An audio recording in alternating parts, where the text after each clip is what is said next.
Aujourd'hui, dans toute une histoire, l'histoire de Danielle Evenou. 23 ans plus tard, elle reste la reine de la prune. J'ai toujours les mêmes phrases, moi. Vous faites quand la suite de Marie Pervenche? Pouvez-vous me faire sauter les contraventions? Et la phrase la plus exceptionnelle, c'est surtout ne changez jamais. Oui. Je te rassure, je peux plus changer. Et aussi l'histoire d'Alexandre Anthony. Après avoir profité des médias, il en paye le prix. Comment vous y êtes pris pour monnayer votre image? Je suis rentré dans toutes les boutiques de l'avenue Montaigne, j'ai dit voilà, je fais tant d'émissions de télé par mois, je veux de l'argent et des vêtements pour que vous passiez à la télé. On m'a dit oui tout de suite. Ou encore l'histoire d'Élodie Gossuin. Comment vous vous sentez dans cette peau politique? Je suis une femme, je suis blonde, Miss France, plutôt jeune. Forcément, c'est très difficile d'arriver en politique avec toute cette art. L'histoire de Brigitte Lahaie. Est-ce que vous avez été surprise parfois par la réaction des gens? Non, parce qu'en fait, me reconnaître dans la rue, c'est avouer qu'on les a regardés, donc c'est toujours un peu difficile. Et de Guy Roux. Aussi loin qu'ils m'en souviennent, vous avez l'image du type qui comptait les kilomètres sur le compteur de la mobilette, qui surveillait les sorties de boîte de nuit. Comment vous avez concilié cette image avec votre réalité? Tout ça, c'est vrai. Bonjour. Belle assemblée, mademoiselle, monsieur, bonjour.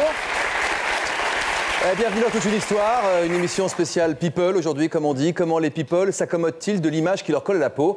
Alors toute une histoire se propose aujourd'hui de donner la parole aux intéressés. C'est vrai que Peter Falk sera toujours Columbo et que Madame Columbo sera toujours l'éternel inconnu, que Sean Connery sera jamais un agent secret au service de Sa Majesté, que Larry Hagman, quoi qu'il fasse, sera toujours l'odieux JR, calculateur et cynique de Dallas. De la même façon, par le même processus, Chantal Goya sera toujours notre chanteuse pour enfants préférée.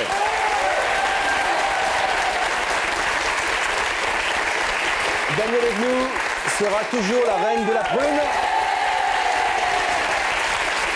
Même si elle est de couleur pervenche, Brigitte Lahaie, bien qu'elle s'agisse d'un salut professionnel. Bonjour Brigitte, on n'a jamais fait oublier son image sulfureuse. Si vous avez des problèmes de trésorerie, contactez celui qui fera la chasse au gaspillage. Caricature de Guy Roux ou réalité? Guy Roux est avec nous. Élodie Gossuin s'est lancée en politique sans se défaire de son image de Miss et pour attaquer sa politique, dit-elle, on a attaqué la Miss. Et puis la ravissante Titia, Alexandre Anthony et Alan Théo que vous pouvez accueillir sont également parmi nous. Pour parler d'une image qui ne leur ressemble pas forcément, mais qui leur colle à la peau et puis pour porter un regard aiguisé sur la difficile condition de nos invités, nos deux chroniqueurs mondains, Daniel Moreau et Basile Decaux. Bonjour à tous les deux. Bonjour à tous de face cette fois. Bonjour. Bonjour, on va commencer avec vous, Daniel. C'est vrai que ceux qui se retrouvent d'un coup d'un seul sous les coups, sous le projecteur, ne savent pas exactement à quoi ils vont s'attendre par la suite. Ils ne savent pas exactement quand ils démarrent quelque chose, à quel point ça va influencer leur carrière et le regard que les médias et les spectateurs auront sur eux. Vous avez été surprise par le succès de Madame Pervenche? Nous avons été surpris parce que, d'abord, je fais ce métier quand même, moi, depuis très longtemps. J'avais 40 ans lorsque c'est arrivé. Non, nous avons été surpris parce que nous avons rendu sympathique quelqu'un qui fait un métier qui n'est pas très sympathique. Et certains journaux, avant le tournage, ont été très négatifs en disant « elle n'y arrivera jamais ». Eh bien, nous y sommes arrivés. Vous en doutiez que ce personnage avait quelque chose de sympathique, qui serait plus fort que le reste? Je vais être très prétentieuse, oui. Mon cher ami. C'est que le rôle a été écrit pour moi sur mesure. Ah. Alors, s'il est sympathique, c'est peut-être parce que je le suis un petit peu, j'en sais rien. Mais ça a été écrit complètement pour moi, par un ami, Paul Andréotta, tout ça parce que j'avais fait un téléfilm avec Pierre Mondy pour TF1 qui avait cartonné et le directeur Jean-Louis Guillou a dit mais elle a encore du public la petite Evenou. J'avais arrêté pendant 8 ans. J'avais fait 2 enfants à Jacques Martin, enfin plutôt il m'avait fait 2 enfants. Enfin on en a eu 2 ensemble. Donc à nous 2 on était 4 et lorsque je l'ai quitté, parce que j'ai quitté un moment Jacques, j'ai arrêté mon métier, eh bien TF1 a dit, mais elle a encore... elle a encore du potentiel, la petite. Elle a encore la petite. et donc, ils ont demandé à l'auteur Paul de m'écrire une série. Et il a eu cette idée plutôt saugrenue, au départ, d'écrire... Et d'essayer de rendre une Pervenche populaire aussi. Cette idée, et c'est grâce à cela qu'on est toujours... Enfin, à cause, j'en sais rien, qu'on est toujours des Pervenches. Parce que... Elles ont changé de couleur depuis. Elles ont changé de couleur. Ouais. Vous connaissez Marie Pervenche? Bien sûr, bien sûr. Elle n'a pas intérêt à dire non. Hein. Vous connaissez Alexandre? Moi, je la connais depuis... Elle et moi, on se connaît déjà depuis longtemps. Davantage d'être people. Guy Roux, vous avez suivi Marie Pervenche? Vous étiez au foot tout le temps. Oui, beaucoup, j'ai vu des épisodes. Ouais, vous en gardez des souvenirs émus? Oh, pas émus, mais... pas émus, mais... Pourquoi vous l'avez vu? Souvenir. Pourquoi vous l'avez vu ému? Parce que c'était... Pourquoi vous l'avez vu? C'était une série drôle. C'était pour tous les âges, pour les enfants. C'était pas une série dramatique, on l'a jouée en bande dessinée. Ce qui ferait plaisir à Chantal Goya. Absolument. Votre copine, Chantal Goya. Je vous l'emmène directement comme ça. Vous n'avez plus qu'à lui poser la question. D'abord, on va commencer par un reportage qui vous concerne, Daniel, qui concerne Madame Pervenche, qui concerne Marie Pervenche, pour voir quel impact ça a encore sur les spectateurs. Ça fait un peu maîtresse de... Oui, ça fait un peu Madame Pervenche. Voilà. Ça, ce sont des très bons souvenirs. Vous en parlez avec beaucoup de bonheur aujourd'hui, même si la vie n'a pas toujours été facile. Je précise que puisque vous avez parlé de Jacques Martin, vous n'êtes plus marié avec lui, mais que vous vous occupez toujours de lui. Je n'ai jamais été mariée avec lui. Moi, je fais ou des enfants ou je me marie. En tout cas, vous êtes séparés. Et avec lui, vous avez fait 2 enfants et vous vous occupez toujours de lui. Comment va-t-il? Eh bien, écoutez, aujourd'hui, il va bien. Et il regarde la télévision, ce qui n'était pas arrivé pendant 2 ans. C'est vous dire qu'il va la regarder. Il la regarde en ce moment. Ah, où est la caméra? Jacques, tu nous regardes, hein? Elle est où? Là-bas. Jacques, tout le monde l'embrasse, on lui dit. Allez, tout le monde embrasse Jacques. Tout le monde embrasse Jacques. Reportage.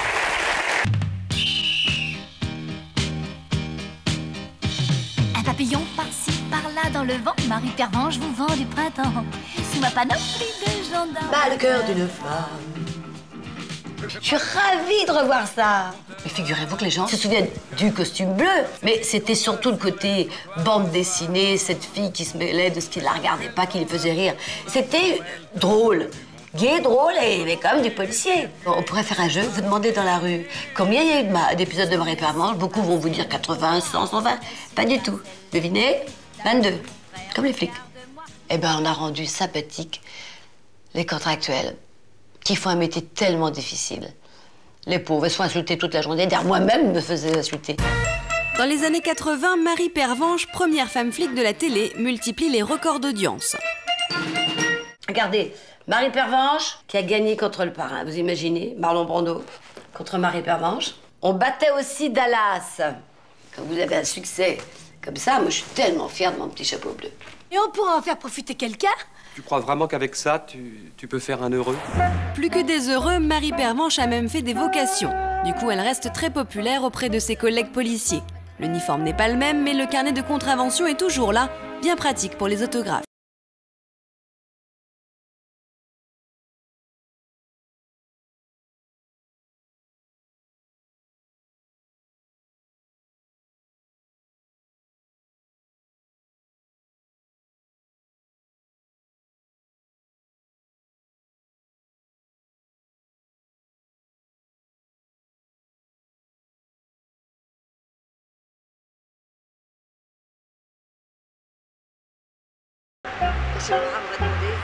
Il vient de m'arriver une excellente nouvelle, Marie.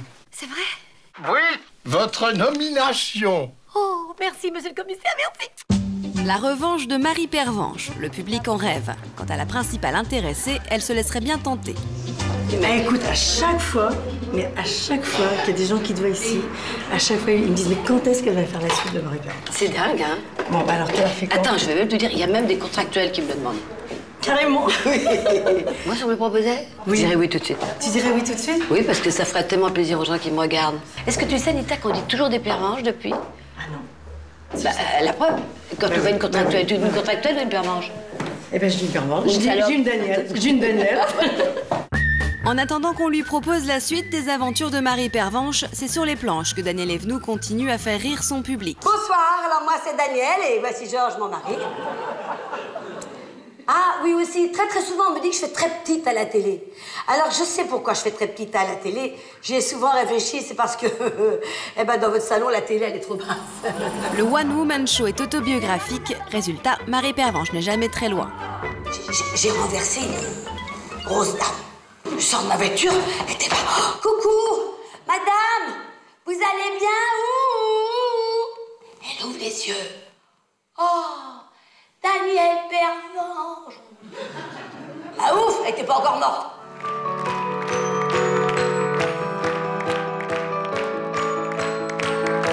Michel, on peut encore dire bonne année, hein? Oui. Moi, je suis entrée dans la police grâce à Marie Pervenche.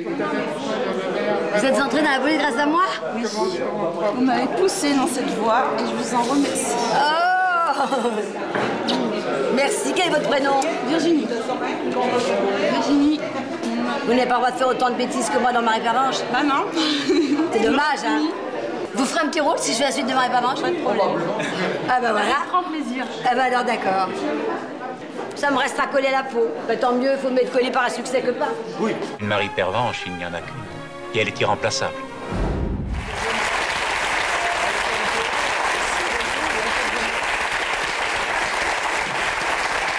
On a l'impression que c'était hier quand même. Quand je dis qu'il y a des rôles, il y a des images qui collent à la peau comme celle-là, c'est incroyable parce que cette série elle a plus de 20 ans. Elle a été rediffusée ensuite? Pas beaucoup. Il n'y en a eu que 22, comme on le dit, mais c'est passé assez souvent. Et il y a des gens, maintenant, il y a 2-3 générations qui les connaissent par cœur. Mais depuis 20 ans, on vous en parle avec la même ferveur, j'ai Avec bonheur, et c'est... Quand faites-vous la suite? J'ai toujours les mêmes phrases, moi. Vous faites quand la suite de Marie Pervenche? Pouvez-vous me faire sauter des contraventions? Et la phrase la plus exceptionnelle, c'est surtout ne changez jamais. Oui. Mais je te rassure, je ne peux plus changer. Oui. Et ce rôle, vous y pensez toujours avec beaucoup d'affection ou parfois il vous a énervé? Parce que c'est une femme qui est toujours de bonne humeur. Et la vie fait qu'on n'est pas toujours de bonne humeur parce qu'on prend des coups dans la vie aussi. Comment vous faisiez pour composer avec ce rôle de femme qui est toujours très enjouée quand vous n'aviez pas le moral? C'est comme dans la vie. J'ai beaucoup de malheur. Croyez-moi, j'ai ma dose. Je vais vous faire rire, si on peut dire. La première semaine de janvier, j'ai enterré 3 personnes. C'est rigolo. Donc, dont ma dernière tante. Et après, je vais voir ma maman, qui a maladie d'Alzheimer, qui ne m'a même pas reconnue. Est-ce que vous croyez? Je vous le raconte comme ça. Mais c'est pas intéressant. Ce qui est intéressant, c'est dès que je sors chez moi, j'ai mes malheurs. Hein, je pleure, ça. Mon mari et mes enfants peuvent vous le dire. Allez, dès que je sors chez moi, non, vous êtes une nature. C'est le bonheur total. Il y a une phrase de Prévert que j'adore, c'est... Être heureux pour donner l'exemple. Oui, je l'ai dit à votre journaliste. Il faut donner... Non, mince, attendez, je vais vous le dire. Je suis censé être heureux pour donner l'exemple. Je ne l'ai pas sur mes fiches. Il faut faire semblant d'être heureux, ne serait-ce que pour donner l'exemple. C'est la moindre des politesses. Et si vous gardez des amis, ne parlez pas de vos soucis. Gardez-les pour vous. Vous comprenez qu'un artiste puisse se sentir prisonnier de son image? Oui, mais il faut l'aider à s'en sortir. Mais j'aime bien aider les autres. Si je peux aider quelqu'un tout de suite sur le plateau, je le fais. Je vais poser la question maintenant à Brigitte Lahaye. Bonjour Brigitte. Même si le cinéma X est généralement plus confidentiel que les séries qui passent en prime time à la télévision, est-ce que vous avez été surprise parfois par la réaction des gens? Non, parce qu'en fait, me reconnaître dans la rue, c'est avouer qu'on les a regardés, donc c'est toujours un peu difficile. Ah oui. Donc vous devez voir un regard sur vous, et puis tout de suite, j'ai fait semblant de ne pas vous reconnaître? Non, ce qui est très drôle, c'est quand quelqu'un me reconnaît, mais n'a pas tout de suite fait le rapprochement, et quand je lui donne mon nom, c'est lui qui rougit. Ça, c'est quand même très drôle. Ça, ce sont des plaisirs que vous pouvez... c'est des plaisirs. Que vous pouvez savourer. Vous êtes originaire de Tourcoing. Mais c'est des plaisirs. D'accord, mais il y en a aussi. Hein. Eh oui. C'est pas vous que je vais l'apprendre. Vous aviez 20 ans à peine quand vous êtes arrivé de Tourcoing à Paris. Vous vouliez faire du cinéma. Vous n'aviez pas prévu de faire du cinéma érotique ou du cinéma X? Je sais pas, je voulais faire quelque chose d'original, disons. Quand on vous a proposé donc, de participer à votre premier film porno, comment vous avez réagi? Vous avez eu peur d'abord ou vous avez foncé en vous disant... On était dans les années 70, hein, c'était... 76 exactement, oui. Non, j'ai pas eu peur. Je crois pas que j'ai réalisé de quoi exactement il s'agissait. Et puis sur le plateau, c'était parti. Il n'y avait pas de vidéo, il n'y avait pas de chaîne cryptée à l'époque? Du tout. On ne voyait les films que dans les salles obscures, très obscures. C'est un métier qui vous a plu toujours? C'est un métier qui m'a plu, oui. Quand j'en ai eu marre, j'ai arrêté. Donc c'était aussi simple que ça. Ce qui a été difficile, c'est après, évidemment, mais pendant ces 4 ans, non, c'était... 4 ans seulement? C'est déjà pas mal. Hein. Oui. C'est vrai, pour une carrière d'actrice X, aujourd'hui, sans doute que c'est beaucoup. Mais on a l'impression de vous connaître depuis toujours, si j'ose dire. Ah, peut-être, oui. Oui, absolument. Écoutez, hein, ça se passait par là, on peut faire semblant. Quelle était votre première réaction? Parce qu'il y avait quand même un décalage entre ce qu'on vous avait demandé de faire au moment du casting et ce qui s'est passé dans la réalité sur le premier plateau de tournage. Mais je crois que quand on a 20 ans, on a une sorte comme ça de force vive. Enfin, tant mieux, si on l'a pas, c'est plutôt triste. Et je crois que j'avais la sensation de faire quelque chose d'interdit. Il faut se remettre à l'époque. Hein. Faire des films X, c'était vraiment quelque chose d'interdit. Aujourd'hui, c'est presque rentré dans les mœurs. Et j'avais vraiment la sensation de libérer les femmes, c'est toujours mon combat d'ailleurs, hein, de libérer la sexualité. Oui, le droit au plaisir, la possibilité de le faire à visage découvert. Enfin, je me souviens d'ailleurs, j'avais quelques amis qui me disaient, mais à ce moment-là, mais une perruque, fais-le déguisé. Et pour moi, c'était important de le faire avec... Assumé, en pleine lumière. Oui, vraiment. Donc vous avez fait ça entre 20 et 24, 25 ans? Entre 22 et 26, oui. 26. Quand vous avez arrêté et que vous avez voulu passer à autre chose, comment ça s'est présenté? Alors, quand on dit prisonnière de son image aujourd'hui? Alors là, ça a été une sorte de traversée du désert, oui. Parce que il y avait toujours quelqu'un, quand j'allais par exemple sur un casting, il y avait toujours quelqu'un qui m'avait reconnu et qui, derrière mon dos, signalait. Et puis donc on me disait, bah non, on ne peut pas vous prendre, étant donné ce que vous avez fait, voilà quoi. Et comment vous avez réussi à passer à autre chose ? Oh bah, ça a pris quelques années. Hein. L'écriture, je crois, m'a pas mal aidée.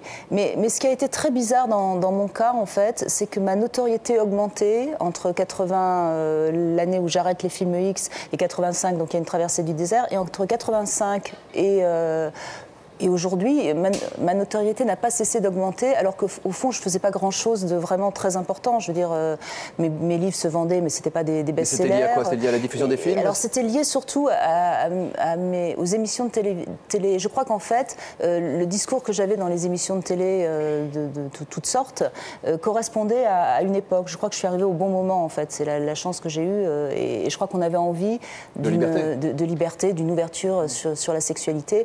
Alors, c'était pas toujours simple parce que j'étais toujours invitée. C'est bien, là, aujourd'hui, je suis pas la dernière à parler. Ah oui, normalement, vous étiez en fin de programme, c'est ça? Exactement. Oui, ce qui veut rien dire, hein, quand on est l'après-midi, c'est pas comme quand on est dans une émission de soirée. Hein, c'est vrai, c'est vrai. Oui, tout le monde est traité à égalité, que celui qui parle en dernier ne semble pas attaquer. C'est avant que les enfants rentrent de l'école qu'on peut parler. C'est vrai, mais là, les enfants ne sont pas encore rentrés de l'école par ailleurs. Donc tout va bien. Titia est avec nous aussi. Titia qu'on a... Bonjour Titia, bienvenue parmi nous. On vous connaît surtout pour votre présence aguichante ou aguicheuse sur le plateau de Tout le monde en parle, l'émission de Thierry Ardisson. Comment vous réagissez-vous à cette définition de la notoriété? C'est-à-dire un peu allumeuse? Allumeuse, je sais pas, parce qu'on était là. Enfin, moi, personnellement, j'avais pas de micro, donc déjà, je pouvais pas parler. C'était clair. Ouais. C'était la potiche désignée. On était là pour jouer un rôle, donc moi, je le prends comme si on m'avait demandé de jouer un rôle au cinéma. C'est la même chose. C'est pas parce que j'étais sur le plateau en tant que plante verte ou un pot de fleurs que je suis comme ça dans la vie de tous les jours. C'est sûr. Si je peux me permettre, c'est vrai que j'ai la chance de la côtoyer, Titia, pendant plusieurs semaines, dans le cadre d'une émission de télé-réalité. Et elle a pu aussi prouver... La ferme. Tout à fait, la ferme. Elle a pu aussi prouver autre chose. Moi, j'en témoigne. C'est vrai qu'elle a montré une autre facette, fort sympathique, et pas que potiche. C'est vrai, honnêtement. ça c'était déjà quelques temps après le passage dans l'émission de Thierry Ardisson. Vous auriez été dans la ferme, Guirou, vous? Ah, j'étais étonné qu'on me demande pas. Ouais. Je vous aurais tout de suite appelé, moi, si je ce programme. Je me suis fait traiter de paysan pendant 20 ans par des princes, par des tribus, vous savez, dont on parle beaucoup en ce moment. Boulogne-Auteuil. Donc, quand il y a eu la ferme, j'ai... Vous auriez été? Non. Vous n'avez pas le temps, de toute façon, puis vous n'auriez pas été. Non, j'étais entraîneur, puis même, c'est pas mon métier. C'est pas votre métier d'être people. En tout cas, merci d'être avec nous aujourd'hui. Je donne la parole dans un instant. Ce que peu de gens savent, Titia? Titia, c'est ça, Titia. Excusez-moi, il y a Titia, d'accord. Vous avez fait une prépa HEC, vous avez ensuite fait une école de commerce. Vous aviez 22 ans quand vous avez arrêté vos études. 23. 23, pardon, excusez-moi, je n'étais pas à l'école. Oui, chef. Qu'est-ce que vous vous êtes dit à ce moment-là Moi, si je me mets à la place de vos parents, par exemple, j'aurais été désespéré. Pourquoi? Parce que je me dis, elle a une grande carrière qui s'ouvre devant elle, une vraie vie professionnelle, et puis elle va jouer à la plante verte. Même si elle n'est pas une plante verte, elle va y jouer. Le plus important dans la vie, c'est de faire ce qu'on a envie de faire. Et quand on suit vraiment ce qu'on a envie de faire, on peut que réussir. Mais quand on fait ce que les autres nous conseillent de faire ou ce qu'on est censé faire et suivre un chemin qu'on n'a pas vraiment envie de suivre, je pense que c'est... Et quand vous êtes entré dans la ferme, vous étiez dans quel état d'esprit? Je suis rentrée dans la ferme parce que j'avais envie qu'on me voie au naturel. J'avais envie qu'on me voie le matin en train de me brosser les dents avec la sale tête du matin, avec les cernes, avec les cheveux pas coiffés. Vous aviez envie de ça, vous? J'avais envie qu'on me voie, oui. Comme je suis, quoi. Qu'on voit et qu'on vous entende aussi. Qu'on m'entende un petit peu. Alors vous en êtes toute cette réflexion? Je m'en fous. Je suis comme je suis. Et l'essentiel, c'est que mes amis, ma famille et puis moi-même, je sais ce que je vaux. Et puis c'est alors après bien comme ça. Après cette école de commerce, donc vous suspendez vos études, vous suspendez votre carrière pour faire cette émission? Non, pas pour faire cette émission. J'avais pris un an en fait pour réfléchir. J'avais envie de faire des études d'avocate. Ou psychothérapeute pour les enfants. Et d'ailleurs, en septembre, je me suis inscrite à des cours. Voilà. Ça se passe bien? Ça va. Tout va bien. Est-ce quand vous dites, Brigitte, qu'on vous a prévenu suffisamment tôt des conséquences, ou qu'en tout cas vous avez compris suffisamment tôt des conséquences que pourrait avoir le métier que vous aviez fait, est-ce que quelqu'un vous l'a dit au premier tournage? Est-ce qu'on vous a dit, là, tu t'engages? Non, mais je crois qu'il faut être clair. Quand on rentre dans des métiers comme ça, on nous utilise et puis voilà, on va pas nous prévenir de ce qu'on risque. Mais je regrette rien de toute façon, donc c'est ça surtout qui est important. Je me tourne vers Danielle Moreau. Oui. Rebonjour Danielle. Alors Ticia et Brigitte ils sont toujours des femmes jolies, à l'époque jeunes, je veux dire par là dans le sens candide. Et Danielle est venue aussi, vous l'avez dit. Et Danielle est venue aussi. J'étais en train de râler. Proteste. Non, mais à l'époque de Marie Pervenche, j'étais déjà une actrice quand même expérimentée. D'accord, vous rattrapez. Voilà, très bien, j'essaye. Hein. À cet âge, comment avoir suffisamment de recul quand on prend un engagement fort, médiatique, je veux dire, parce que il y a ce qu'on fait, et puis il y a la façon dont les choses sont ressenties. Déjà, je constate que c'est vraiment pas facile d'être jolie. Franchement, c'est un calvaire d'avoir un beau physique. Moi, j'avais postulé d'ailleurs au moment d'Ardisson, vous avez appris? Non, je voulais être potiche moche chez Ardisson. J'avais envoyé un CV.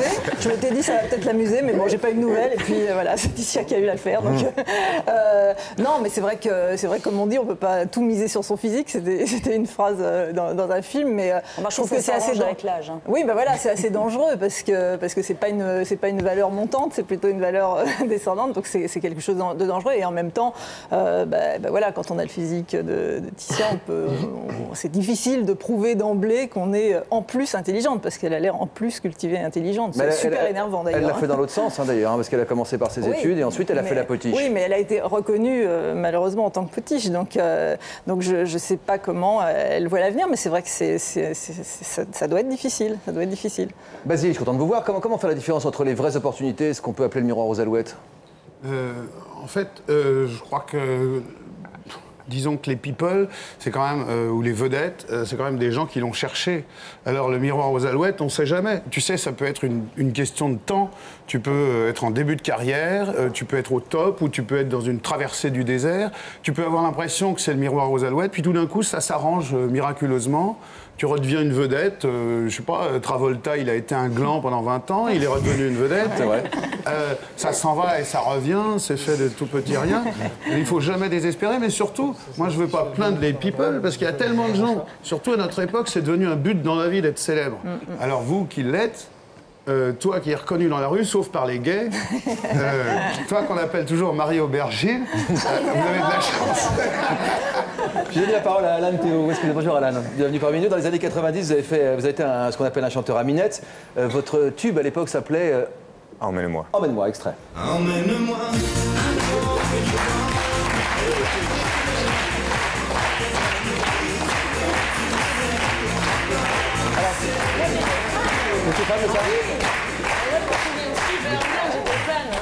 Alors, si j'ai bien compris, vous aviez un petit boulot dans l'entourage des émissions de Jacques Martin, Alan, c'est bien ça? Un producteur est venu vous proposer, donc, avec votre physique avantageuse sans doute, et puis votre talent aussi, parce que vous êtes musicien de jazz, de faire un tube, de faire un espèce de coup commercial, de faire de la musique qui n'est pas celle qui vous plaisait le plus.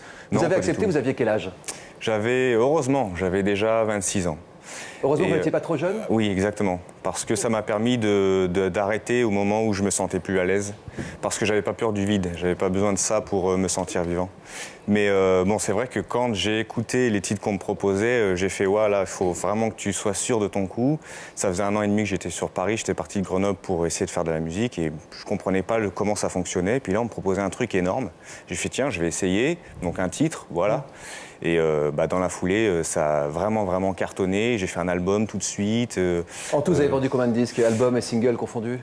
En tout confondu, ouais, 1 million. Ouais. À partir de quand vous avez compris que vous aviez une image et qu'il allait être difficile pour vous de vous en défaire et de passer à autre chose? Ça a commencé sur scène, à partir du moment où j'ai voulu faire... réarranger les titres dans une couleur un peu plus électrique parce que bon voilà, j'avais des envies de guitare et je me suis aperçu que ça grinçait un peu des dents derrière et j'avais envie de me diriger vers ce style de musique-là. On m'a dit non, hors de question. On m'a invité à enregistrer un album qui se tournait vers une musique latine, donc genre Ricky Martin à la française, etc. J'ai refusé, on m'a attaqué en justice et je me suis barré à l'étranger pour être tranquille, pour pouvoir faire de la musique sans avoir la pression d'un jugement. Mais pendant très longtemps, je ne comprenais pas que des portes se fermaient parce que je m'appelais Alan Théo. Et en fait, c'était devenu super has-been. Non, Alan Théo, en plus, il ne fait pas ce qu'on lui dit de faire. Alors, c'était même pas la peine d'essayer de trouver une maison de disques. À partir du moment où j'ai caché mon nom, Donc j'ai envoyé des titres sans mon nom, là on me répondait. Et je me suis dit, bon là il y a un gros problème d'image. Donc pendant des années, il a fallu que je cache mon nom. Maintenant j'ai la chance de pouvoir faire partie d'un label indépendant et proposer la musique que j'aime vraiment, qui est beaucoup plus rock. Le désert, ça a duré combien de temps ? Bah, ça prend fin là maintenant parce que mon album vient juste de sortir dans le commerce. Et quelque part, j'ai une sorte de délivrance parce que je m'en moque. C'est-à-dire qu'en concert, je joue un peu un rôle décalé. Et je suis d'ailleurs en train de faire toute une série d'épisodes super loufoques sur ce travail d'image, enfin de casser l'image. Ouais, c'est ça. Ouais, que je d'en faire quelque chose. Diffuser ça sur Internet pour vraiment me libérer, me dire, bah voilà, oui, j'ai fait ça, mais j'ai besoin de faire autre chose aujourd'hui et tout le monde évolue. Maintenant, voilà, le problème, c'est que quand ça fonctionne, il faut surtout pas changer. Élodie, vous avez été élue Miss France en 2001, Miss Europe en 2002. C'était quoi votre but en vous présentant à ces concours? Une expérience à vivre hors du commun, vivre une année originale, riche en rencontres, en expériences, financièrement aussi. Oui, ça doit compter. Mais vous aviez une conscience sur l'après? Qu'est-ce que vous alliez en faire? Pas du tout, absolument pas. J'étais en école d'infirmière, j'avais demandé l'autorisation pour que mon concours soit valide pour l'année suivante. Donc je comptais reprendre mes études d'infirmière. Et la politique, ça arrive à quel moment? En fait, au tout début, parce que j'ai eu la chance, pendant l'élection de Miss France, pendant l'année de Miss France, de rencontrer Monsieur de Robien, alors maire d'Amiens. Et on a beaucoup parlé de mon envie de m'investir pour la région, d'une manière ou d'une autre. Et lorsque la campagne régionale est arrivée, il m'a appelé et nous avons échangé ensemble et mis le projet d'être inscrite sur cette liste pour les régionales. Oui, vous n'avez pas le droit de dire le nom de la liste, vous savez, parce que tout le temps est compté en ce moment, parce qu'il y a des élections qui se profilent, donc après c'est ça qui nous décompte. Donc on fait comme si on ne savait pas quelle couleur politique c'était. Bien sûr. Hein, voilà, tout le monde n'aura pas compris. Je suis indépendante pas grave. De toute manière. Vous êtes indépendante, ça tombe très bien. Comment vous vous sentez dans cette peau politique? Très bien, parfaitement bien aujourd'hui. Les débuts ont été plus que difficiles. On vous a attaqué sur vos faiblesses? On vous a marché sur le bout de la robe, si j'ose dire? J'ai énormément de handicap. Je suis une femme, je suis blonde, Miss France, plutôt jeune. Forcément, c'est très difficile d'arriver en politique avec toute cette art, il faut le dire. Donc il fallait prouver, mais moi finalement, je le considère comme un moteur. Ça a été un moteur, une motivation supplémentaire. Mais on vous a attaqué sur quoi? Parce qu'en politique, c'est vrai qu'on ne se fait pas de cadeaux. Hein. Sur le fait de ne pas avoir fait mes armes auparavant. Ni militante, ni de mandat local, d'arriver directement à l'échelon régional. Et effectivement, mais le fait d'être connue, on est venu me chercher aussi pour ça, j'en ai conscience. Ça a été une chance, une opportunité. Je ne vois pas pourquoi je n'aurais pas saisi cette opportunité au nom d'une soi-disant hiérarchie à respecter. Voilà. Si je reprends les termes de femme, bon, une faiblesse, je suis pas sûr aujourd'hui. Hein. Ah, pour certains, si, malheureusement encore. Bon, blonde encore moins, mais enfin bon, je veux dire, c'est vrai que dans le milieu politique, c'est quelque chose de particulier. Sur l'image qu'on peut avoir, est-ce que vous êtes servi de cette image? Cette image un peu encore aujourd'hui, Miss blonde sans cervelle et tout ça. Bien sûr, ça fait 6 ans, Miss France, ça fait 6 ans, je m'en sers encore aujourd'hui. Tout ce que je fais professionnellement aujourd'hui découle de Miss France, de cette image, de ce tremplin que j'ai eu la chance d'avoir il y a 6 ans de cela. Et je me sers de ça. Effectivement, moi, je considère que le physique est un atout. J'essaie de m'en servir, ça déstabilise les autres. Et pendant ce temps-là, on arrive à faire son trou tranquillement. Pas de problème. Alors, dans un instant, on va parler de justement toutes les difficultés à se défaire d'une image dont on n'est pas toujours très content, ou même dont on est content, mais on voudrait passer à autre chose. Ça sera juste après ce message de la rédaction de Toute une histoire. Regardez. Vous êtes l'enfant d'un prêtre. Vous êtes le fruit d'une union consanguine. Vous avez découvert que vous étiez un enfant adultérin. Vous êtes l'enfant d'un amour interdit. Vous en voulez à vos parents de vous avoir conçu. Pour nous raconter votre histoire, contactez-nous au 0820 16 30 15 ou connectez-vous sur le site de l'émission. Prochainement, dans Toute une histoire, l'histoire de Quentin. Il a 8 ans et demi et avec sa mère qu'il trouve trop sévère, ils ont décidé d'inverser les rôles pour une journée. Oui. Après manger, il y aura peut-être une petite sieste pour se reposer. Oh non, j'ai pas envie d'aller faire la sieste. Si, la sieste!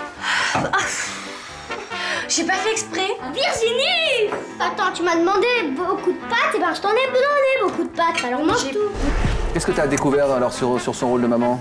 En fait, je veux qu'elle soit moins sévère, mais j'ai quand même compris que nous aussi on devait faire des efforts. Il n'y a pas qu'elle qui devait faire des efforts. Je te verrai. Et aussi l'histoire d'Eva. À 8 ans, elle a décidé de transformer à sa manière le look de sa maman. Les machins. Ouais. C'est trop marron, le tissu. C'est trop foncé, le tissu est trop épais, c'est trop vieux. Qu'est-ce que tu penses du look de ta maman, toi? Bah, ça me fait plaisir qu'elle mette plus de jupe parce que comme ça la rend belle. Et sinon, elle est pas belle? Bah, c'est moyen, quoi. D'accord.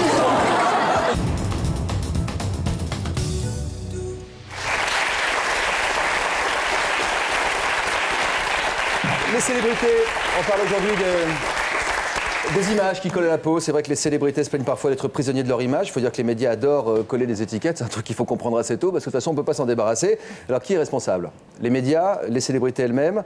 La responsabilité est-elle partagée? C'est la deuxième partie de notre émission. Qu'est-ce que vous en pensez, Alexandre, vous? En termes de responsabilité. Excusez-moi. J'étais en termes de... en fait, c'est un jeu à double tranchant. C'est-à-dire qu'à partir du moment où on commence à intéresser les médias et qu'on peut éventuellement y trouver un intérêt, on peut aussi se faire piéger très facilement et tomber dans un engrenage que finalement on ne contrôle finalement plus. C'est-à-dire qu'à force de vouloir en profiter, peut-être qu'un jour aussi on peut se retrouver dans la situation inverse, c'est-à-dire au lieu d'en profiter, on peut en subir des déboires. Et ça, vous l'avez imaginé quand vous avez commencé à... Absolument pas. Non. Au départ, moi, quand ça a commencé à faire un peu boom, c'était toujours très glamour, c'était toujours... très mignon. Mon ex-femme, c'était toujours très mignon, très fleur bleue, très... Donc vous êtes le fils de Richard Anthony, ouais. Et votre femme était la petite fille de... Et mon ex-femme. Votre ex-femme, c'est ce que je veux dire, était. Donc votre ex-femme est toujours, puisque c'est ex. Votre ex-femme était la petite fille de Michel Morgan. Est la petite fille de Michel Morgan. Elle est toujours. La petite, jusqu'à nouvel ordre, elle est toujours. Ouais, donc en fait, j'avais pas du tout conscience déjà de l'importance médiatique que ça allait prendre au tout départ. Je m'attendais pas à ça. Même en étant le fils de Richard Anthony, qui a été un chanteur... Oui, mais le truc, c'est que voilà, moi, contrairement aux gens qui sont sur ce plateau, moi, j'ai jamais vendu 1 million d'albums, comme Alan Théo, par exemple, derrière. J'ai effectivement une petite carrière de mannequin, mais je suis pas non plus... voilà, donc je suis pas Brad Pitt, j'ai pas fait de cinéma, j'ai rien, même mon actif, j'ai jamais rien vendu de concret. Vous êtes people, comme on dit aujourd'hui. Mais oui, mais alors c'est ça qui est justement dérangeant, c'est que concrètement, en fait, je n'ai fait que vendre du vent pendant vraiment longtemps. Et effectivement, je me suis pris au jeu parce que c'est toujours très sympathique d'être bien traité, de passer à la télévision, qu'on te reconnaisse dans la rue parce que les gens étaient très gentils. Puis un jour, tout a dégringolé. En 24 heures, tout a dégringolé. En 24 heures, après? En 24 heures, ouais. J'ai perdu tout ce que j'avais en 24 heures. La totalité. On va regarder ce reportage qu'on a fait. Je l'avais beaucoup cherché, j'en suis parfaitement responsable et j'en assume. Ah, vous connaissez bien. On se connaît bien. J'assume parfaitement la responsabilité de ce qui m'est arrivé, c'est-à-dire que j'en suis le seul responsable. Alors on va voir comment vous l'avez cherché, comment vous dépêtrez de tout ça aujourd'hui avec ce reportage qu'on a fait ensemble et puis je vous donnerai largement la parole ensuite. Lorsque les médias ont commencé à s'intéresser à vous, vous nous l'avez dit franchement, vous en avez profité, vous avez dit comment je vais tirer un avantage de ça, financier, un avantage aussi de reconnaissance, pouvoir faire des choses, etc. Vous n'étiez plutôt pas à plaindre et quand le vent a tourné, tout le monde vous est tombé dessus à peu de choses près. Tout le monde m'est tombé dessus et en même temps, d'un autre côté, tout le monde m'a tourné le dos. Je veux dire, quand on parle des people et de la jet set, c'est le milieu le plus superficiel du monde. C'est-à-dire que quand tout va bien, c'est merveilleux, les fêtes, la jet set, les champagnes, etc., les avions privés, c'est formidable. Mais le jour où vous avez un problème et que vous êtes tout seul chez vous, là, il n'y a plus de people, il n'y a plus d'avions privés, il n'y a plus de champagne, vous êtes face à votre miroir, vous regardez, vous dites, voilà, je suis un con. Vous racontez bien, reportage.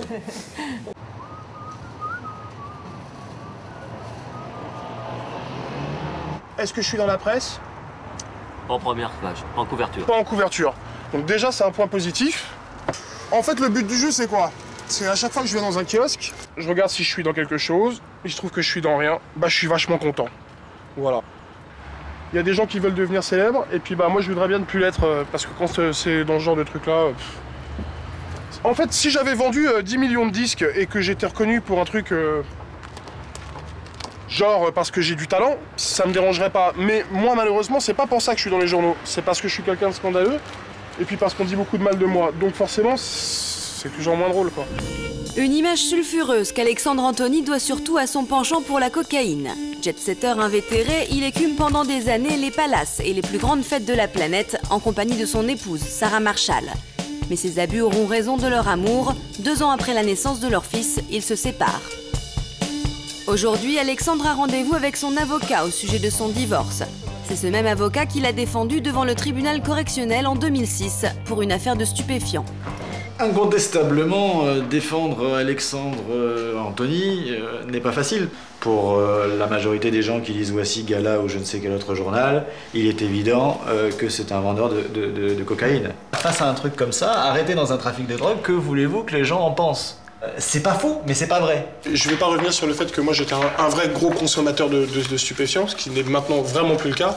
Mais je ne connais pas d'autre affaire où un simple consommateur a été condamné à une si lourde peine, parce que c'est lourd quand même 18 mois avec sursis. Hein. Effectivement, sa notoriété a joué un grand rôle, parce que je suis pas certain que d'autres clients toxicomanes soient jugés devant une chambre correctionnelle. Suite à ses démêlés avec la justice, Alexandre Anthony perd tous ses amis. Ses contrats de mannequin s'annulent les uns après les autres. En quelques mois, il se retrouve sans rien. C'est pas parce qu'on a de l'argent qu'on est heureux. Et d'ailleurs, moi j'ai rencontré mes meilleurs amis quand j'ai tout perdu. ça m'a permis d'ouvrir les yeux. J'étais sur un nuage et je me prenais pour Dieu, franchement. Et en fait, je suis retombé, je suis redescendu. Je veux dire, là, je suis bien dans mes baskets. Fils d'un chanteur à succès, compositeur à ses heures, Alexandre a toujours rêvé de musique et voudrait aujourd'hui en faire son métier. Mais pour l'instant, ses talents de musicien n'intéressent personne. Seule son image parfumée de scandale suscite encore la curiosité. Son agent le pousse à tout raconter dans un livre. Dans l'ambiance actuelle, je suis plus tellement sûr de vouloir le faire. Il faut que ce soit dans un esprit positif. Je suis dans l'ambiance, en fait, là, tout de suite, là, je suis dans l'ambiance où je me dis, est-ce que je fais pas une connerie de retomber, tu vois, dans ce schéma de dire, de parler de ma famille, alors que je pourrais plutôt vendre ce que tu sais, c'est-à-dire mon côté musicien. Je voudrais plutôt qu'on axe le truc sur ce que je suis vraiment capable de faire. Ouais. C'est-à-dire pas simplement le mannequin de jet-setter qui prend de la coke et qui se bourre la gueule. C'est le but de ce livre aussi. À toi de montrer ta sincérité, à toi de montrer que cette vie que tu as eue à cette époque-là, c'est des erreurs de jeunesse, c'est des conneries, des grosses conneries. Maintenant, il faut passer à autre chose. Voilà. Ouais. Qu'est-ce que vous disiez, Lady ? De ses choix et du fait qu'il l'assume pleinement. Je ne dis pas faire le disque. Non, pas faire le livre. Le livre. Non, on se connaissait pas. Ça faire le disque ou pas faire le livre ? Le disque, il est fait, et le livre aussi, les deux sont faits. Ne sors pas, attends. Le livre, je vais peut-être pas le sortir. En fait, vous avez fait sans doute ce que beaucoup de gens rêvent de faire, c'est-à-dire qu'on a pris votre image, on l'a mise à la une des journaux et vous êtes dit à un moment, je vais essayer d'en vivre. Ils en vivent bien, eux, pourquoi moi j'en vivrais pas ? Exactement. Comment vous y êtes pris pour monnayer votre image ? Moi, en fait, à la base, je suis rentré dans les boutiques de l'avenue de... Enfin, on peut pas citer de marque. De l'avenue Montaigne, on peut citer une avenue. Voilà. Je suis rentré dans toutes les boutiques de l'avenue Montaigne, j'ai dit, voilà, je fais tant d'émissions de télé par mois, je veux de l'argent et des vêtements pour que vous passiez à la télé. Et comment vous accueillez ? On m'a dit oui tout de suite. Et je n'ai jamais eu de refus pendant les années fast. C'est-à-dire que je rentrais dans des très grandes maisons de joaillerie, dans des très grandes maisons de couture, et je disais, bah voilà, je fais des missions, bon, on va dire, j'ai fait 4 fois Ardisson, j'ai fait 5 fois Fogiel, j'ai fait 4 fois Coé. J'en ai fait beaucoup quand même, donc c'était facile pour moi d'arriver sur Business Plan, de leur dire, bah voilà, je vais faire un reportage, là je pars en vacances avec un tel, vous me filez des costumes, vous êtes sûr de les avoir en photo dans les journaux, en échange de quoi vous me rémunérez. Mais il pourrait donner des cours. Donc j'espère qu'elle sera. Vous avez quel âge aujourd'hui ? Je vais avoir 31 ans. Ouais, faut se bouger quoi. Il est largement le temps maintenant, c'est short. Et puis dans les yeux de votre fils aussi, c'est important de le faire. Exactement, c'est surtout pour ça en fait que c'est surtout ce qui m'a aidé à notre vision de la vie. Soyons sérieux, c'est l'âge où un footballeur doit chercher une deuxième profession. Et un mannequin aussi. Un mannequin aussi, ça commence à être... Ça doit être aussi difficile pour les uns que pour les autres. Comment vous avez fait aujourd'hui avec des vedettes de 17-18 ans à l'époque ? Parce que vous avez 2 images. On va parler de celle que vous a accolé les guignols de l'info, à savoir un gros radin, un grand radin, excusez-moi, un radin, quoi. Non mais j'ai pas fait exprès. Et surtout ce père la rigueur. Enfin moi, aussi loin qu'ils m'en souviennent, vous avez l'image du type qui comptait les kilomètres sur le compteur de la mobilette, qui surveillait les sorties de boîte de nuit pour voir s'il n'y avait pas ses joueurs à l'intérieur. Comment vous avez concilié cette image avec votre réalité ? Tout ça, c'est vrai. Tout ça, c'est vrai parce que Auxerre a pu monter de la 5e division à la 1re division et la Coupe d'Europe en formant des joueurs, c'est-à-dire en prenant des garçons de 14-15 ans, et en les faisant travailler à la fois dans un lycée que nous avons créé à l'intérieur de notre stade et au football, bien sûr. On a mis les deux choses au même endroit pour gagner du temps, éviter les déplacements. Et ces jeunes, évidemment, pour bien jouer au football, il faut dormir la nuit. Et donc mon souci constant était premièrement de bien leur enseigner le football avec une équipe d'éducateurs et deuxièmement qu'ils récupèrent bien la nuit. Alors après, il faut presque tomber dans des pratiques policières. Vous comprenez, tout ce que vous avez dit est vrai, et vous en avez oublié. Par exemple, avoir des renseignements par les caisses d'autoroute pour savoir qui passe en direction de Paris. Dans les discothèques, c'est sûr qu'au début, quand j'étais plus jeune, je faisais des patrouilles à n'importe quelle heure de la nuit. Maintenant, c'est plus facile, enfin sur les dernières années de ma carrière, parce qu'il y a les caméras de sécurité, on peut avoir les films, et ça c'est indiscutable. Enfin bon, tout ça fait que j'ai été un entraîneur trompé durant toute ma vie, comme tous les entraîneurs, par mes joueurs, mais légèrement moins que d'autres. Et cette image de radin, elle est arrivée par les guignols ? Je pense que c'est la Auxerre qui a attiré l'attention par son sens de sa rigueur économique. Auxerre est un club qui n'a pas derrière lui une télévision, qui n'a pas une usine d'automobile, qui n'a pas un prince, qui ne vit que par l'argent qu'il gagne en jouant au football. Donc il fallait qu'on trouve des ressources nous-mêmes, et surtout, la première ressource, c'est de ne pas dépenser. J'ai un président qui est exemplaire dans ce domaine-là, qui était garagiste, M. Hamel, M. Jean-Claude Hamel, très strict, très rigoureux. C'est lui qui aurait dû passer au Guignol. Mais comme c'était moi qui communiquais, c'est moi qu'ils ont choisi. Je signale quand même qu'en ce moment, il y a un théâtre parisien avec Harpagon, qui est le vrai Harpagon. Est-ce que vous avez su tirer un avantage de cette image quand vous avez vu arriver l'impact que ça avait? Parce que ça faisait rigoler tout le monde. Hein. Moi, j'aime la satire. Je suis abonné, pas abonné, j'achète tous les mercredis le journal satirique français. Et pas de marque, oulala, vous êtes rigolo, hein. Exactement, qui porte un nom d'oiseau. Voilà. Et depuis mes 20 ans, donc Vous rigolez des autres? Je rigolais très facilement des autres. Quand ça m'est arrivé, j'ai bien regardé et j'ai rigolé aussi, surtout qu'il y a eu des sketchs de très grand talent avec comme partenaire, j'oserais dire, Bernard Tapie dans les sketchs, c'était formidable. Et J'en ai parlé avec lui, vous avez eu l'occasion? Oh oui, je crois que c'est arrivé. Alors, est-ce que j'en ai tiré avantage? Oui, je suis honnête. Le côté radin, ça vous a avantagé en quoi? Oui, ça m'a avantagé, c'est que tout d'un coup, il y a des sociétés qui ont dit, tiens, voilà l'homme qui va nous représenter dans le rapport qualité-prix. Oui. Et j'ai eu des publicités à faire, et je ne les ai pas faites gratuitement. Et puis après, on apprécie. Je me suis repassé les sketchs avec Thierry Roland Denisot, vous savez, dans le restaurant, quand l'addition arrive et je me sauve aux toilettes. Et puis, je jette un œil et je vois que Denisot sort sa carte de crédit. Et là, je reviens et je dis, je reprendrai bien un dessert. Je trouve que c'est un sketch merveilleux. Très rigolo en plus. Alors parfois on tombe aussi amoureux de son personnage de fiction, cela arrive au point qu'il devienne une partie de soi-même. Et là je me tourne vers Chantal Goya, qui est depuis 26 ans le personnage de Marie-Rose, tout en étant Chantal Goya par ailleurs. Et je me demandais si parfois il n'y avait pas une confusion des deux. Mais j'ai jamais confondu. J'ai jamais confondu pour la bonne raison que mes spectacles sont à base de décors, sont à base de costumes de scène. Et que dès que j'ai enlevé ma robe de scène, je redeviens Madame Debout, Chantal Goya. Le fait que Marie Pervenche soit un sobriquet qu'on donne parfois à Daniel Evenou, que vous connaissez bien par ailleurs. C'est une grande copine. Et puis on a un beau projet toutes les deux, c'est de faire Marie-Rose et Marie Pervenche. C'est rigolo ça. Ça fait un bel arc-en-ciel de couleurs.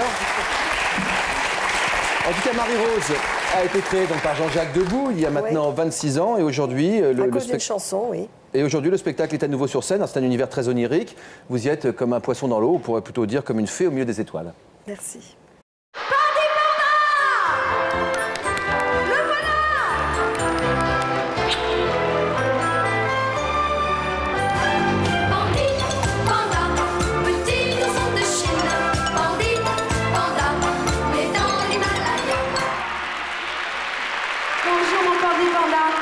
Tu sais, il y a dans la salle plein d'amis qui te connaissent. Vous pouvez lui crier très fort « Bonjour Pandi Panda », il vous connaît très très bien. Revoilà donc Pandi Panda et sa maman Chantal Goya. Un grand retour car cela faisait plus de 13 ans que Marie-Rose n'était pas remontée sur la scène du Palais des Congrès. Ce personnage, la chanteuse l'incarne depuis 26 ans. La fée aux robes en dentelle est restée fidèle à Jeannot Lapin, Snoopy ou encore Bécassine, sa cousine. Je me souviens que Barbara m'avait dit tu deviendras une institution, ils seront tous là dans 20 ans. Je lui ai dit Barbara, attends, dans 20 ans, on sera peut-être tous je sais pas où.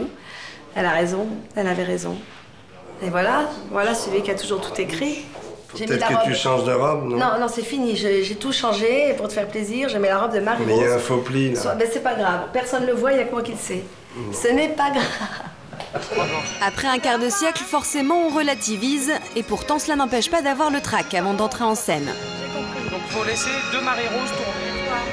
Marie-Rose, comme c'est bon de te revoir, Marie-Rose, je rentre déjà là. Voilà, exactement. De te revoir. Là, je suis déjà là. C'est la période la plus énervante pour moi parce que j'attends et j'ai envie d'y aller et c'est là où je me crée l'adrénaline, quoi. Ah voilà, ça commence. Allez. Un bisou à tous. Et...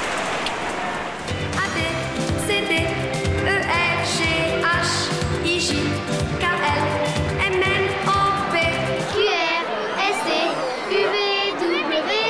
Les trois dernières lettres sont X, Y et Z. C'est merveilleux qu'elle revienne et de le faire découvrir à nos enfants, c'est magique aussi. J'ai 25 ans, j'étais la voir il y a 17 ans au Palais des Congrès. avec l'étrange histoire du château hanté. Et elle n'a pas changé. Ce matin, un lapin a tué un chasseur. C'était un lapin qui avait un fusil. Dans le public, des enfants, mais aussi et surtout leurs parents qui ont grandi avec les chansons de Chantal Goya. Venez, venez. Oh là là, les voilà tous. Oh là là. Et quand il s'agit de monter sur scène, les grands se précipitent comme au bon vieux temps.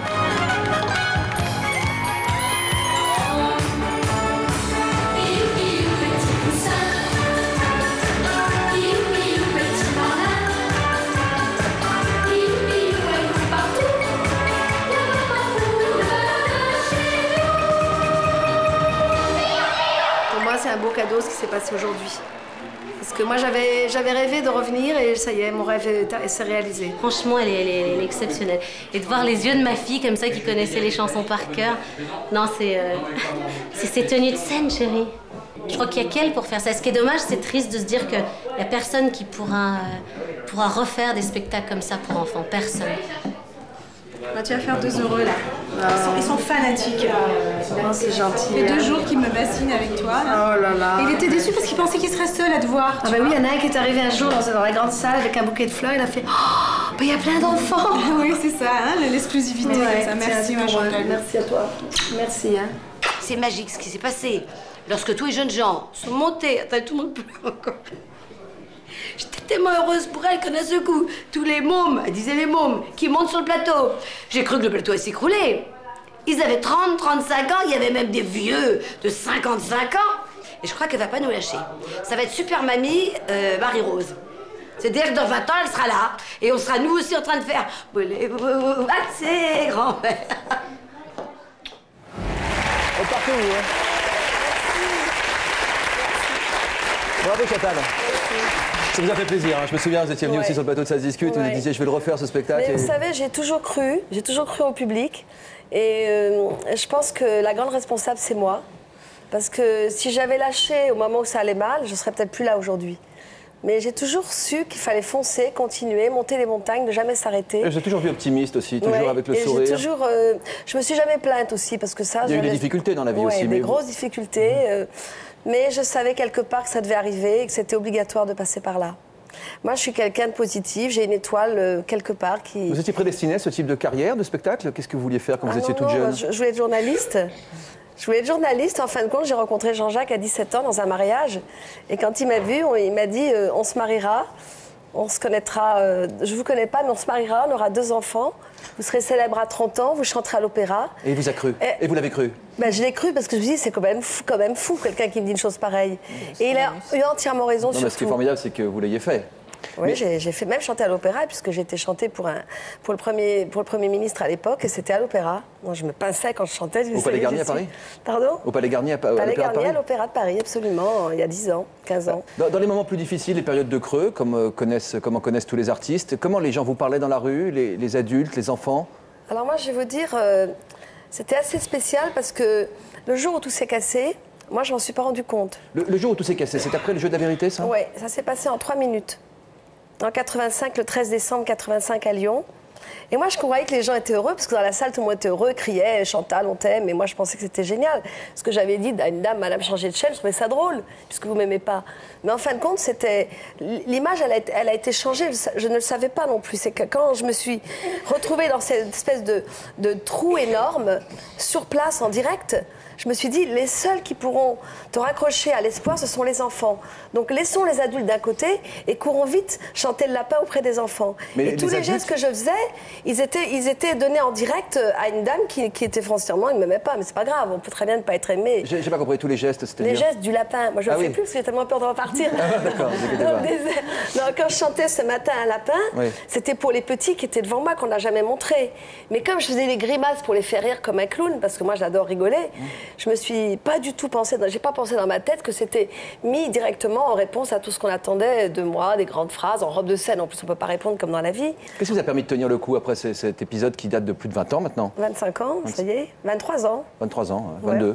Heureusement que je l'ai fait finalement, parce qu'on n'aurait pas parlé de tout ça, on en parlait de moi. Elle a été exceptionnelle. Moi, je ne l'ai jamais quittée, Chantal. Ouais. Je l'ai vue aller au Rex, je l'ai vue aller dans des petite boîte avec une seule personne qui l'accompagnait, qui mettait le costume de Bécassine, le costume de... Non, mais la question, c'est comment vous avez fait pour trouver la force en vous, quoi, quand on a connu des aussi grandes salles, pour pouvoir savoir parce qu'il faut passer par des petites pour retrouver les grandes? Alors, je vais vous dire, quand je suis sur une scène, je ne m'aperçois pas que c'est 4000 personnes. Pour moi, il y a toujours un seul et même cœur, celui des enfants.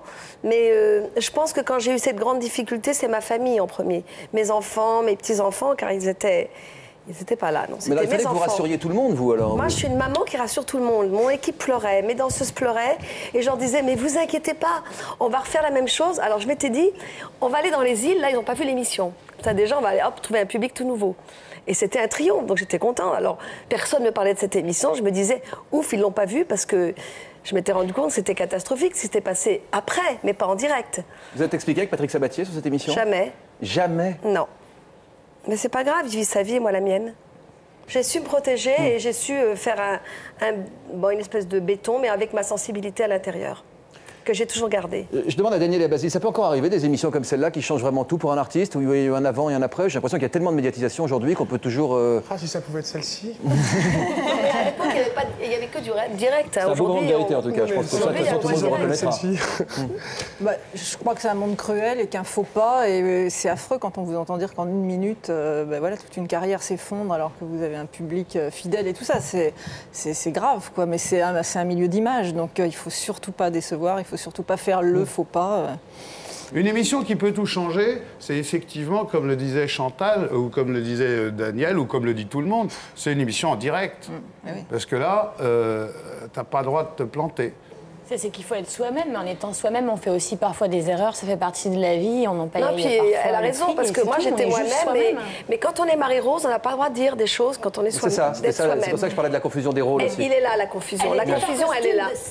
Et en plus, je pressentais, parce que j'avais dit à quelqu'un qui m'accompagne maintenant depuis 25 ans, Bruno, j'ai dit, et si ce sont les adultes qui m'appellent, mais je serais ridicule en robe de scène, allons acheter une robe. Alors j'étais m'acheter une robe, ben non, il m'a dit surtout la mets pas, reste comme ça. Mais je dis, mais je peux pas rester comme ça va pas, ça ne correspond pas aux questions. Être soi-même, c'est sans doute la seule condition pour pouvoir retomber sur ses pieds. Si on est quelqu'un d'autre, on retombera forcément à côté. J'ai toujours été fidèle à moi-même. Il y a un côté étonnant, c'est qu'on dirait que tu es comme Superman qui se change dans sa cabine téléphonique. Oui, là, je suis... T'es Clark Kent et tout d'un coup, tu deviens... Indestructible, comme je dis. Bah, bravo, vous en êtes bien débrouillé. C'est le mot de la fin, merci, à la prochaine fois. Merci Chantal, c'est un plaisir. Bravo pour ce